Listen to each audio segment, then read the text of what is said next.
Someone you loved is no longer here. And your cat, the cat that shares your home and your days, started acting differently. And you didn't know what to make of it. Maybe it started going to their room. Maybe it started sleeping in their chair. Maybe it started watching a corner of the house that used to be theirs, with a stillness that felt like something more than habit. In this video, we're going to tell you exactly what your cat is doing, what it's sensing, and what, according to science, history, and something older than both, it may be trying to carry back to you. The seventh sign is the one most people never notice, and it has been happening every night since you lost them. Someone you loved is no longer here. And your cat, the cat that shares your home and your days, started acting differently. And you didn't know what to make of it.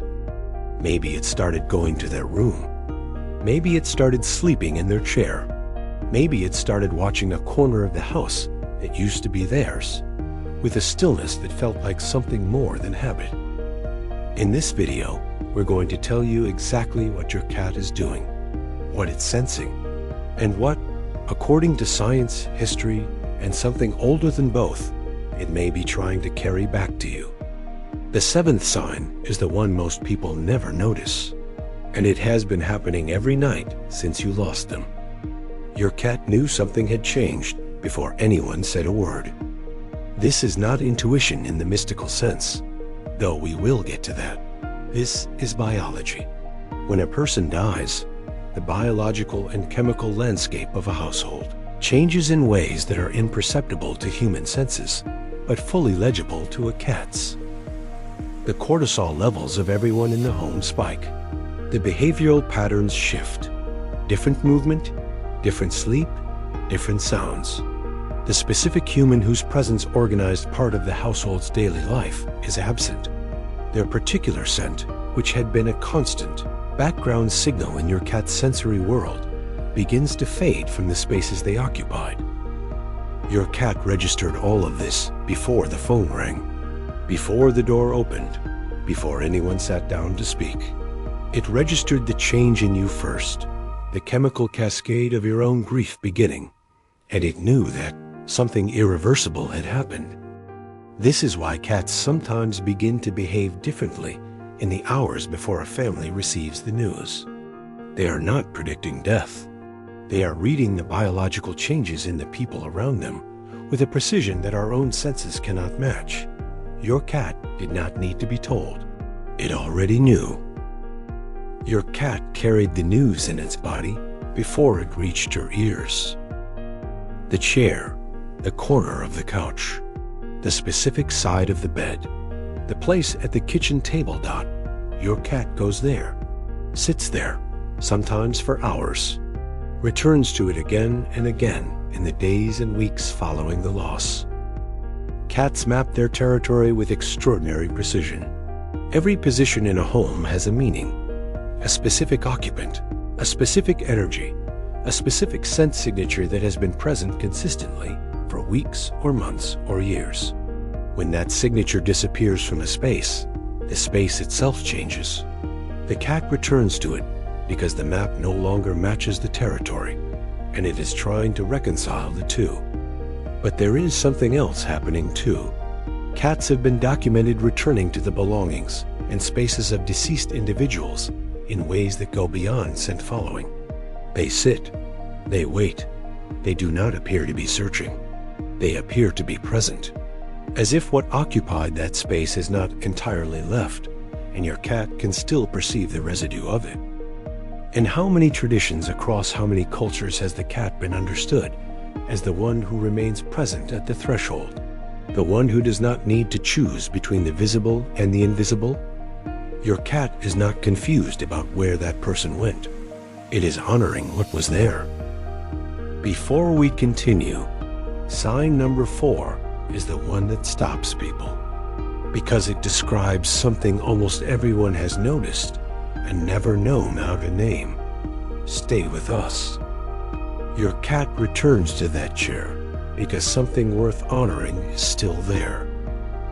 A sweater, a blanket, a pillow, an item of clothing that still holds the scent of the person who is gone.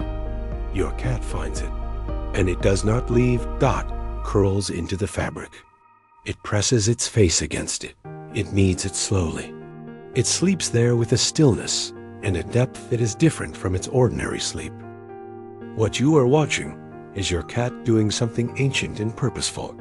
In feline social behavior, sleeping with and scent marking the belongings of a group. Member is a form of bonding behavior that persists beyond that member's physical presence. It is not grief in the human sense.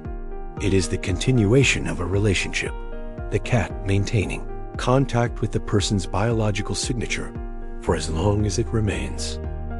Some cats do this for days, some for weeks.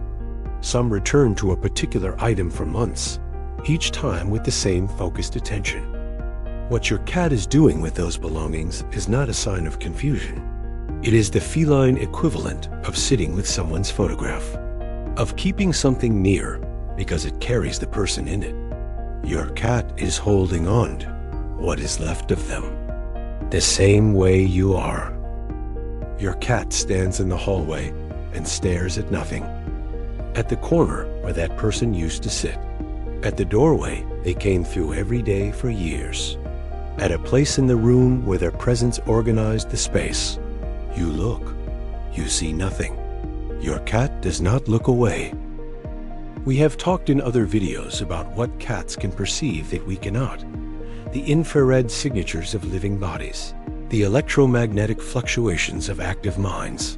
The chemical traces of recent presence that persist in air and fabric and floor, long after the visible body has gone. What your cat is doing in those moments of fixed, silent attention is not hallucinating. It is not confused. It is responding to something that is still there, in a form that your instruments cannot measure and your senses cannot access. Every culture that observed cats closely arrived at the same conclusion. The cat sees the threshold. The cat perceives what persists. The cat does not require our categories of present and absent to organize its experience of a loved one's departure. What your cat stares at in those quiet moments is not nothing. It has never been nothing.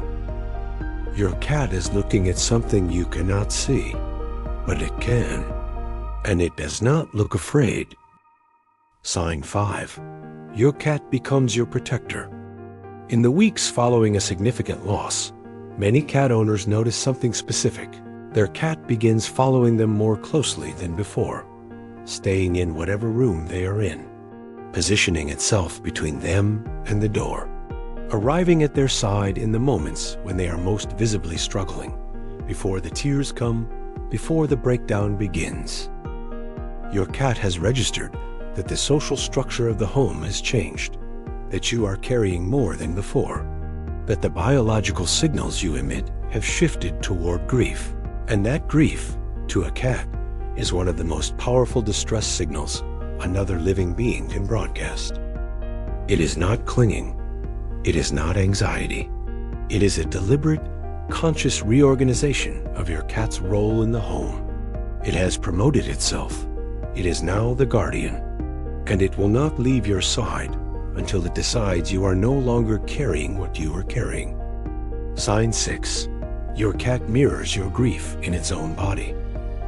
Research has confirmed what cat owners have felt for centuries. Cats living with grieving humans show measurable changes in their own cortisol levels. They sleep more. They eat less consistently. They display what researchers describe as subdued engagement with their environment. Your cat is not simply responding to your behavior. It is absorbing your grief into its own nervous system.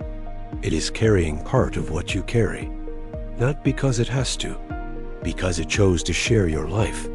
And in that choice, it accepted all of it, including this.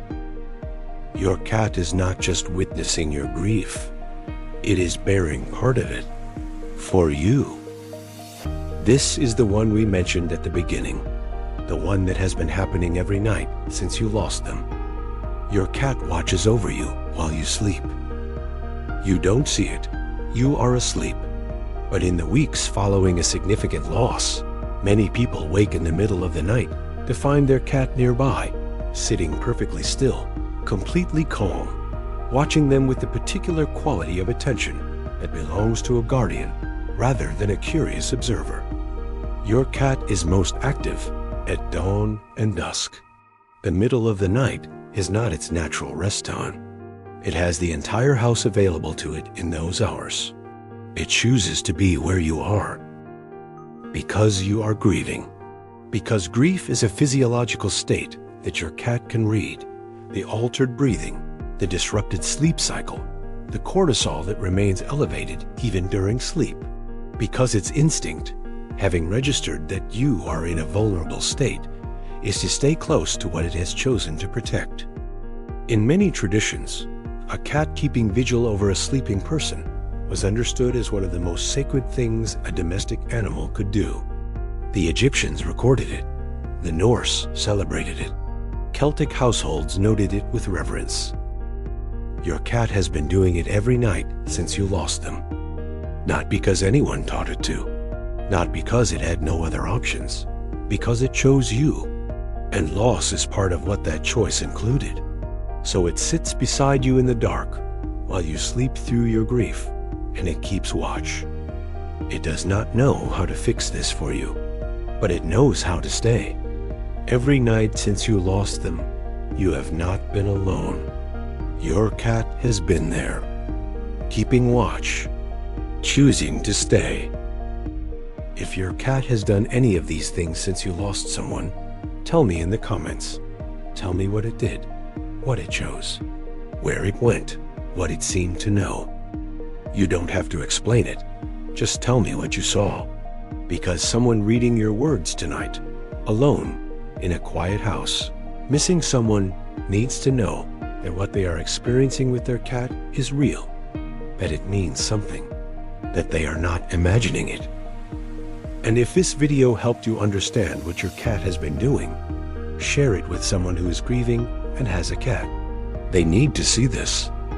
The next video is about something we have all wondered: what your cat is actually thinking when it sits and stares at you, and what that specific focused attention is doing to your body without you knowing.